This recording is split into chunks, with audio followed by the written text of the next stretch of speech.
ক্ষমতাচ্যুত সাবেক প্রধানমন্ত্রী শেখ হাসিনা বিদেশে বসে রাজনৈতিক কর্মকাণ্ড চালালে এর দায় ভারতকে নিতে হবে বলে হুঁশিয়ারি দিয়েছেন তথ্য সম্প্রচার উপদেষ্টা নাহিদ ইসলাম। রাজধানীর বাংলা একাডেমিতে এক অনুষ্ঠানে তিনি বলেন, আওয়ামী লীগের নেতাকর্মীরা নানা অপচেষ্টা চালাচ্ছে, তাদের প্রতিরোধে প্রস্তুত রয়েছে ছাত্র জনতা। মনির হোসেন তপুর রিপোর্ট।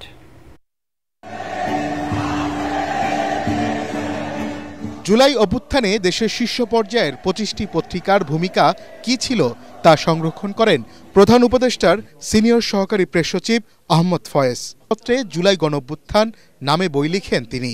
বইটির মোড়ক উন্মোচন উপলক্ষে এই অনুষ্ঠানের আয়োজন করা হয়।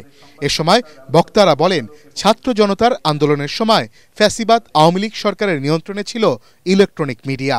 আমি নিশ্চিত ছিলাম যদি ইতিহাস অন্যভাবে রচিত হয় তবে আমাদের অনেক সংবাদপত্র তাদের এই মুখ আড়াল করার চেষ্টা করবেন, লুকিয়ে ফেলবেন বাস্তবতা। অনুষ্ঠানে তথ্য ও সম্প্রচার উপদেষ্টা নাহিদ ইসলাম বলেন, বিদেশে পালিয়ে আশ্রয় নেয়া শেখ হাসিনা সেখানে বসে রাজনৈতিক বক্তব্য বা কার্যক্রম চালালে ভারতকে জবাবদিহিতা করতে হবে।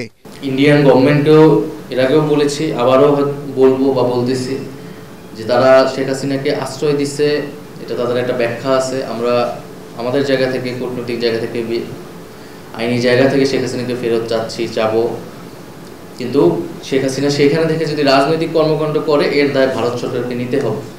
সে যদি ভারতের থেকে তার বক্তব্য প্রচার করে, রাজনৈতিক মিটিং করে, তো এটার দায় অবশ্যই ভারতকে নিতে হবে এবং ভারত সরকারের কাছে আমরা এটার জবাব দিতে চাই। ছোটখাটো বিষয়ে বিভেদ না করে তথ্যযুদ্ধে জুলাই আগস্টের গুরুত্ব তুলে ধরতে সবার প্রতি আহ্বানও জানান তিনি। পুলিশ তাকে ফিরিয়ে। মনির হোসেন তপু, এটিএন বাংলা, ঢাকা।